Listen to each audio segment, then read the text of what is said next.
آپ سب لوگ دانشور ہیں اور آپ نے امام کے اور خاندان رسالت کے صدہا واقعات سن رکھے ہیں، سبھی جانتے ہیں۔ پہلی بات تو یہ کہ جس کے لیے یہ کائنات بنائی گئی، جس کے نور سے یہ کائنات بنائی گئی، اللہ تبارک تعالیٰ نے اپنے نور سے ایک نور الگ کیا جس کو 10 حصوں میں تقسیم کیا۔ سرکار دو عالم صلی اللہ علیہ وسلم ایک نور، ان کو 10 حصوں میں، اس نور سے 10 حصوں کو تقسیم کیا گیا۔ پہلے سے عرش، دوسرے سے لوح، تیسرے سے قلم، چوتھے، پانچویں، چھٹے، ساتویں، آٹھویں، نویں، 10ویں سے آفتاب، ماہتاب، جنت، دوزخ، ملائک، اور بنا کر 10ویں حصے کو روح برزخ کبریٰ میں رکھا۔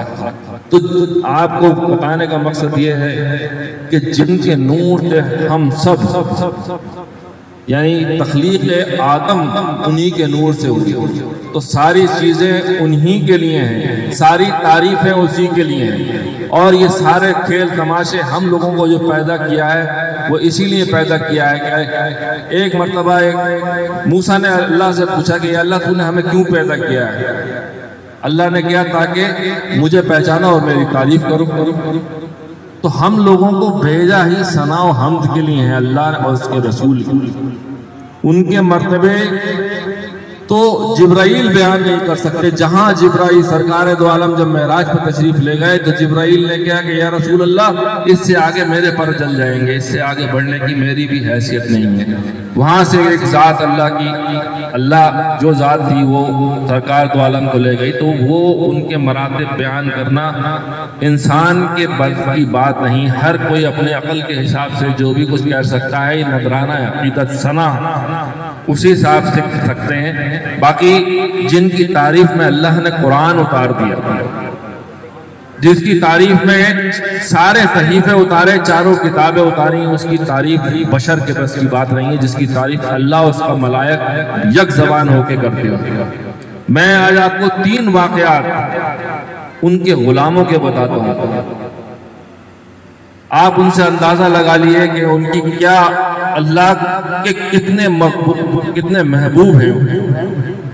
ایک صحابی نے تابعین نے واقعہ لکھا ہے، انہوں نے کہا کہ ایک مرتبہ ہم لوگ ایک قافلے کے ساتھ حج پہ جا رہے تھے، ہم نے دیکھا کہ ایک بہت ضعیف عورت، پردہ نشین ضعیفہ تھی، اور ایک بہت ہی لاغر گھوڑے پر سوار ہلکے ہلکے چلی جا رہی تھی، کبھی اتر کر پیدل چلتی تھی، کبھی اس گھوڑے پر بیٹھ جاتی تھی۔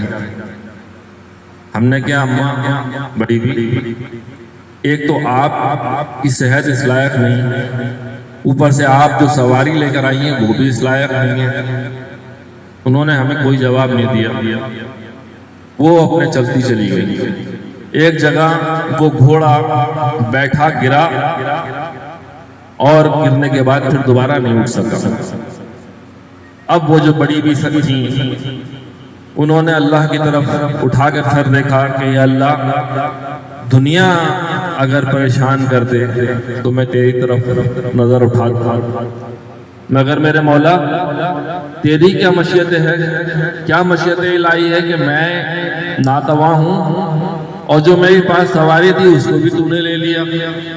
خیر جو تیری مرضی، ہم تو تیری رضا میں راضی ہیں۔ اتنی بات سننا تھی کہ کہیں سے ایک تیز رفتار اونٹ آ گیا، اس پہ ایک شخص تھے، انہوں نے کہا کہ اماں آپ اس اونٹ پہ سوار ہو جائیے۔ وہ اس اونٹ پہ سوار ہو گئی، اور تابعی جو بھی لکھتے ہیں کتاب، انہوں نے کہا کہ ہم نے چند قدموں تک اس اونٹ کو چلتے ہوئے دیکھا، اس کے بعد وہ اونٹ ہماری نظروں سے اوجھل ہو گیا۔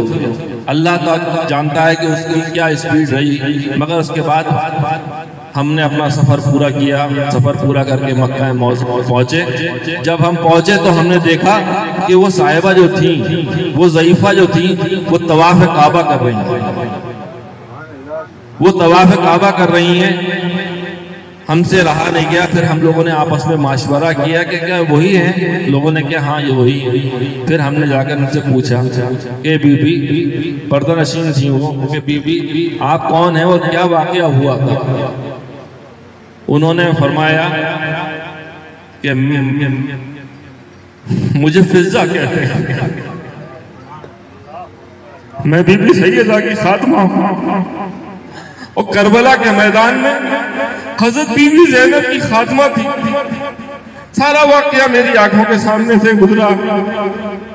اللہ کو یہ منظور نہیں تھا، جتنا امتحان اس نے لینا تھا اس نے لے لیا، اس کو یہ منظور نہیں تھا کہ آج میں حج پہ جا کے جاؤں اور دوسروں کے سامنے رسوا ہوں۔ یہ مرتبے اللہ نے مجھے تیز رفتار جنتی اونٹ بھیج دیا جس میں میں سوار ہوئی، اتنا مجھے یاد ہے۔ دوسرا لمحہ جو تھا میرا صحن کعبہ میں تھا۔ یہ مرتبے حضرت بیوی سیدہ کی خادمہ حضرت بیوی فضہ کا دوسرا واقعہ میں آپ کو بیان کرتا ہوں۔ آپ نے بہت جگہ نام سنا ہوگا، حضرت میسم۔ حضرت میسم تمار بھی کہا جاتا ہے۔ تمار کا مطلب آپ کھجور بیچا کرتے تھے اور مولا کے بہت عاشق تھے۔ ہر وقت علی علی کرتے تھے، مولا مولا کرتے تھے۔ کئی مرتبہ ایسا ہوا کہ کبھی مولا جا رہے ہیں کہ یا مولا ایک منٹ کو میرا یہ دکان دیکھتے رہیے، تو مولا ان سے بہت محبت کرتے تھے۔ وہ ہر وقت مولا کی تعریف میں لگے رہتے تھے، کہتے تھے آقا میرے منہ سے دوسرا لفظ ہی نہیں نکلتا۔ سرکار کے پردہ فرمانے کے بعد ہر وقت علی علی کرتے رہتے تھے۔ ایک بار سرکار مولا نے فرمایا کہ میسم یہ عشق تو اتنا میرا نام لیتا ہے، کہیں ایسا نہ ہو کہ تیری زبان کٹ جائے اور تجھے کسی پیڑ پر میری وجہ سے سولی، اس پیڑ جو پیچھے ان کے جہاں ان کی دکان تھی اس کے پیچھے ایک چھوٹا سا درخت تھا، انہوں نے کہا کہیں اس پیڑ پہ تجھے سولی لگ جائے۔ انہوں نے کہا کہ جب مولا نے فرمایا ہے تو حق ہے، آپ ان کا عشق کا معیار دیکھیے۔ آپ نے اسی دن سے اس پیڑ کو پانی دینا شروع کر دیا، اس کی دیکھ بھال کرنا شروع کر دی کہ میرے مولا نے فرمایا ہے مجھے اس پہ پھانسی ہونا ہے، اس پہ مجھے سولی چڑھانا ہے۔ انہوں نے اس پیڑ کو پالنا پوسنا شروع کر دیا، مگر انہوں نے علی کہنا نہیں چھوڑا۔ علی علی کرتے رہے، مولا مولا کرتے رہے۔ ایک دن وہ آتا ہے کہ یہ ملعون تخت پہ بیٹھ جاتا ہے اور اس کے کارندے ایسے لوگوں کو ڈھونڈتے تھے جو مولا کا نام لیتے تھے، برسر منبر مولا کی تعریف کیا کرتے تھے۔ تو یہ ملعون اس نے بتایا کہ صاحب ایک کھجور بیچنے والا ہے، میسم نام ہے، بہت علی علی کرتا ہے، اچھا پکڑ کے لاؤ اسے۔ آپ کو لے کے آیا گیا، آپ مسکرائے، آپ نے کیا، اس نے کیا کہ سنو اگر تم نے یہ علی علی کہنا نہیں چھوڑا، آدھی بات کہی تھی میں حضرت میسم نے کیا تو تم مجھے اس پیڑ پہ پھانسی لگا دو گے، مجھے پتا ہے۔ اچھا تجھے پتا ہے اور پھر بھی تو یہ کام کرتا ہے کہ ہاں یہ تو ہونا ہے میرے ساتھ، کیونکہ میرے مولا نے کہہ دیا، وہ میرے مولا جھوٹ نہیں بولتے، انہوں نے کہہ دیا میری زبان کٹے گی تو میری زبان کٹنا ہے، مگر جب تک میرے منہ میں زبان ہے میں منہ سے علی علی کہوں گا، اور جس دن میرے زبان تم کاٹ دو گے تو میں دل سے علی علی کہوں گا۔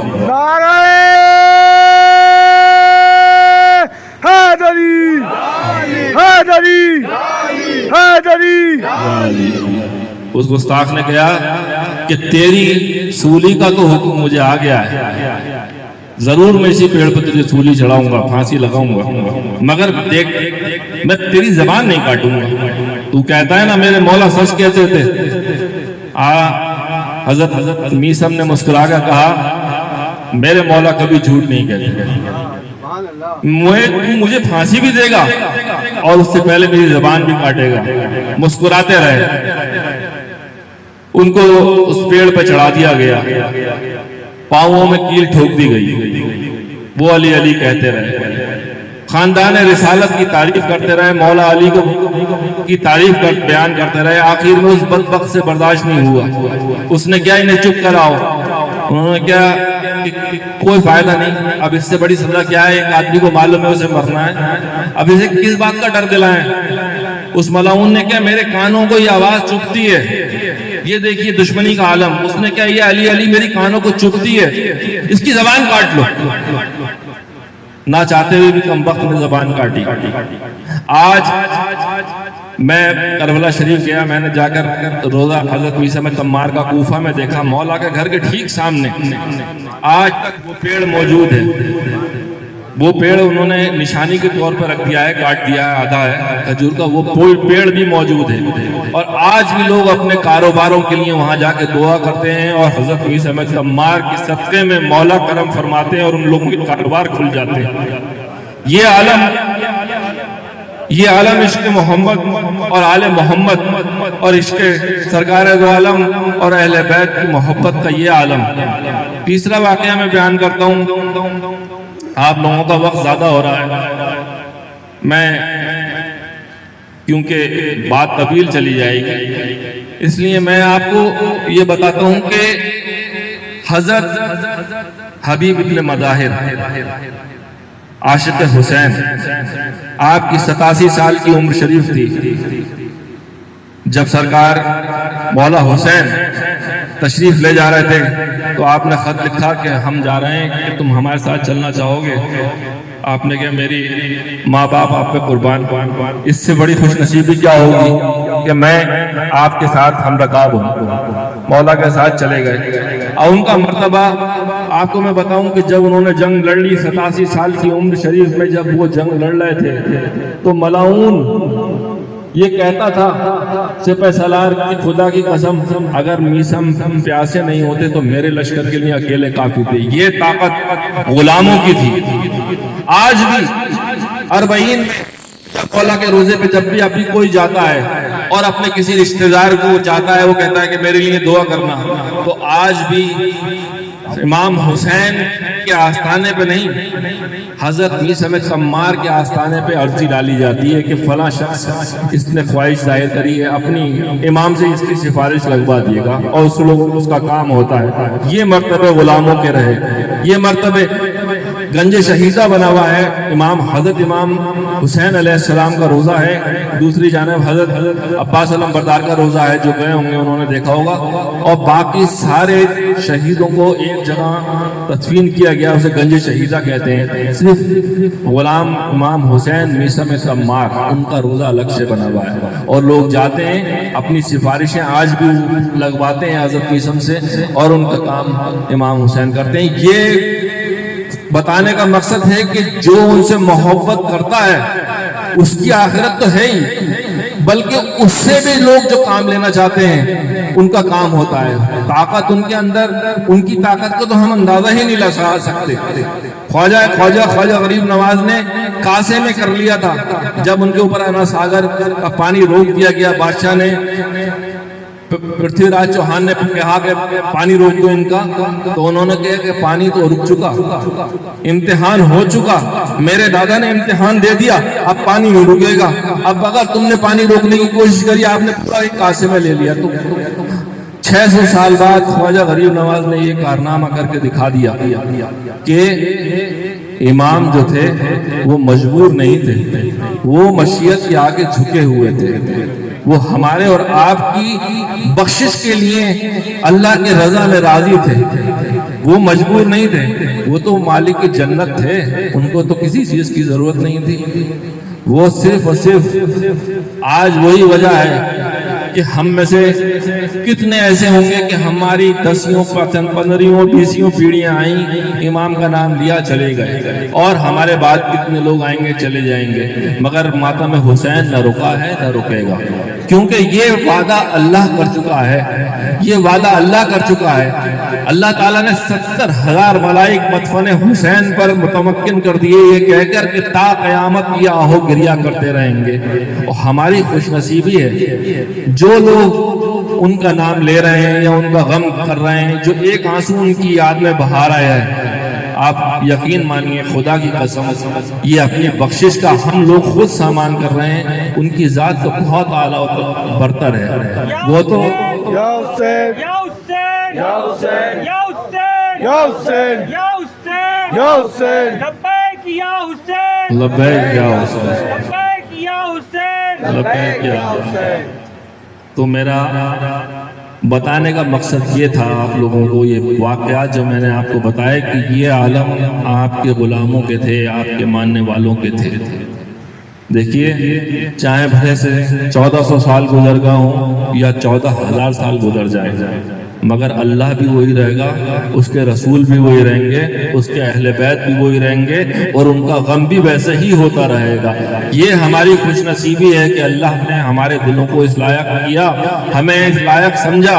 اگر میں زندگی بھر سجدے میں پڑا رہوں تو کم ہے کہ اس نے اس لائق سمجھا کہ میرے گندے منہ سے، میرے گندے دل میں انہوں نے اپنے حبیب کی آل کی محبت اگر ڈالی، یہ ہماری خوش نصیبی ہے۔ ہمیں زیادہ سے زیادہ یہ چاہیے کہ ہم اپنی کم سے کم وفاداری کا ثبوت دیں، سرکار دو عالم صلی اللہ علیہ وسلم اور ان کی آل کے وفادار ہو جاؤ، اس کے علاوہ بخشش کا کوئی اور راستہ نہیں ہے، سیدھا راستہ یہی ہے۔ باقی راستہ تو عبادت کے بل پہ تو شیطان بہت بڑا عالم تھا، مگر وہ زوم میں رہا کہ میں عبادت کرتا ہوں۔ عبادت کے بل پہ عبادت ضروری ہے، بہت ضروری ہے، فرض سب ضروری ہے، مگر محبت اہل بیت ہی سچا راستہ ہے۔